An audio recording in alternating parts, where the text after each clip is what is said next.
Donc, dans la paracha qu'on lira, si Dieu veut, cette semaine, vous savez très bien que Yaakov va être béni, entre guillemets, à la place de Esav, et ce qui pose beaucoup de questions dans le texte.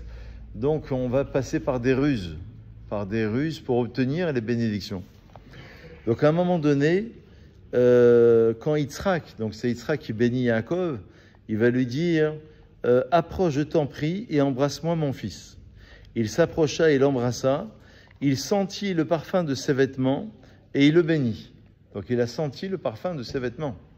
C'est Yitzhak qui sent l'odeur des vêtements de Yaakov Avinu. Et il dit, voici le parfum de mon fils et comme le parfum d'un champ que Hachem a béni. Alors bon, il y a beaucoup de commentaires ici sur ces textes. On va s'arrêter sur un point. Parce que juste avant cela, un verset connu, Akol Kol Yaakov, Ve'ayadaim et Esav. La voix est celle de Yaakov, mais les mains sont celles de Esav. D'accord? Alors il y a un midrash qui dit comme ça. Il a senti l'odeur de ses parfums, de ses vêtements. Il dit que cela nous enseigne, d'après Rashi, qu'en même temps que Jacob, le parfum du jardin d'Éden est entré dans la pièce, et c'est ce parfum qu'Yitzhak a senti. Il a senti l'odeur du Gan Eden, d'après Rashi, ce qu'il dit Rashi ici, sur ce passage, et ce qui expliquerait pourquoi il a senti cette odeur. Mais il y a un midrash qui enseigne dans le sens figuré. Begadav, ça veut dire ses vêtements, mais on peut le lire de la même manière que Bogdav. Bogdav, ça veut dire ceux qui sont renégats, ceux qui remettent en cause, ceux qui sont contre, ceux qui vont remettre en cause les textes. Et on ne voit pas très bien l'idée.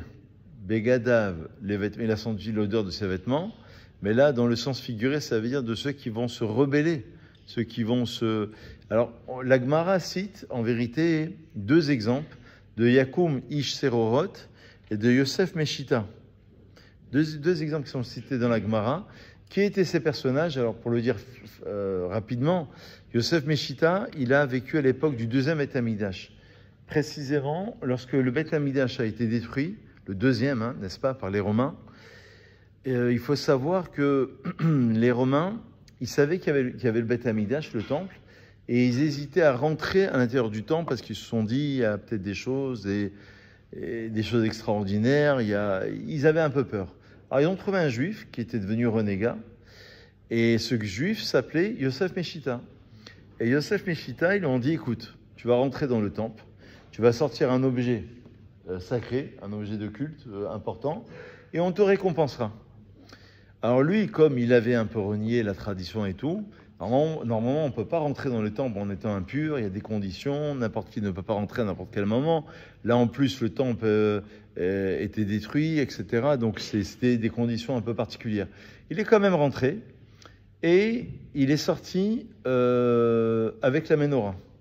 Il a vu la menorah, et il est sorti avec le candélabre, et ils lui disent « Ah bah très bien, on va te récompenser, mais on te demande de rentrer une seconde fois pour justement nous amener un autre objet du culte très important, très... » Et il dit « Non, j'ai fait une faute une fois, je sais que c'est assourd, je ne peux pas le faire une seconde fois. » Ils disent « Écoute, de toute manière, tu es renégat, tu remets en cause, tu es rentré une fois, donc si tu es rentré une fois, c'est que tu peux rentrer une seconde.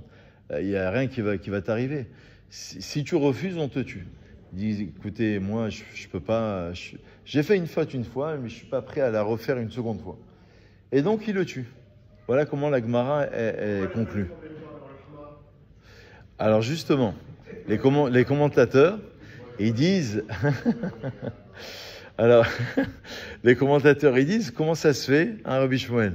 Comment ça se fait qu'il est rentré une première fois? Comment ça se fait? Et qu'est-ce qui s'est passé en vérité, plus précisément? Qu'est-ce qui s'est passé au point qu'il ne veuille plus rentrer une seconde fois? Alors, parmi les commentaires, il y a beaucoup de commentaires. Il y a un commentaire qui dit quelque chose d'extraordinaire, qu'on peut retenir, une très grande leçon. C'est que quand il est rentré, il a vu la lumière de la menorah, du candélabre. Quand il a vu le candélabre, il a dit « Waouh !» Et le candélabre, ce n'était pas juste une lumière matérielle, c'était une lumière spirituelle. Rien que d'avoir vu la lumière spirituelle, ça l'avait déjà changé, ça l'avait déjà permis de faire teshuva déjà, juste en voyant.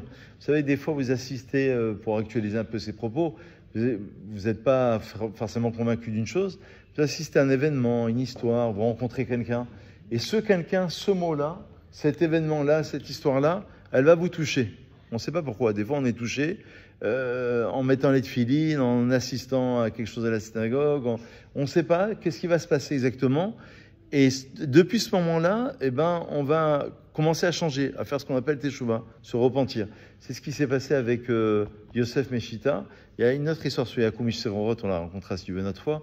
Mais Yosef Meshita, en tout cas, il a fait teshuva parce qu'il avait regardé justement la menorah. Donc, quand Yitzhak, il bénit Yaakov et il sent l'odeur de ses vêtements, le Midrash dit, il n'a pas juste senti l'odeur de ses vêtements en Adikre, Begadav et la Bogdav. Il a senti l'odeur de tous ceux qui, à l'époque du Second Temple, par Roi HaKodesh, allaient justement se rebeller contre Dieu et qui allaient faire teshuva. Il a vu tout le potentiel en vérité de tous ceux qui allaient sortir. Comme le Harizal, il explique pourquoi il a voulu bénir Esav. Finalement, il aurait dû bénir Yaakov, puisque c'est Israël. Pourquoi il a voulu bénir Esav? C'est qu'il a vu, d'après le Harizal, tous ceux qui allaient se convertir, qui allaient devenir les plus grands d'Israël, descendants de Esav, ça veut dire descendants des Goïm. Ça veut dire parmi lesquels Rabbi Akiva, parmi lesquels Onkelos, qui va traduire la Torah en araméen, parmi lesquels Shemaria et Aftalion, beaucoup qui vont sortir, Obadiah qui est un des grands prophètes d'Israël, qui vont sortir du monde de Esav. C'est pour ça, la Kavana du Harizal. Pourquoi il a voulu bénir Esav? Parce qu'il savait qu'il y avait du tov chez Esav, il y avait du bien chez Esav qui pouvait sauver.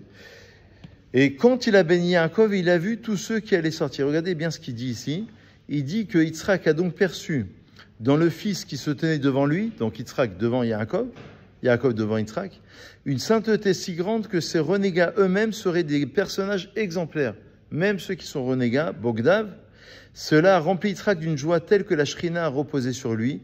Ce midrash constitue une source d'inspiration pour toutes les générations. Et il enseigne en effet que les descendants des patriarches garderont toujours la capacité d'atteindre de très hauts niveaux de grandeur spirituelle. C'est-à-dire que même quand on s'est rebellé, même quand on a été contre, même si on n'a pas été convaincu, il y a toujours une possibilité à ce qu'il y ait un retournement de situation. C'est ce qu'il faut espérer parfois dans nos entourages, parfois dans nos familles, parfois chez nos amis. Il y a des gens qui sont très loin et qui se disent « Ah, ils sont perdus, c'est pas possible ». En fait, on ne sait pas. Peut-être qu'une chose, peut-être une action, peut-être qu'une parole va véritablement les rapprocher. Voilà tous ces mots pour Madame Amiel, de là où elle est, qu'elle puisse se reposer en paix. La féliciter pour tout ce qu'elle a fait, pour toutes les mitzvot. Chazak ou Baruch.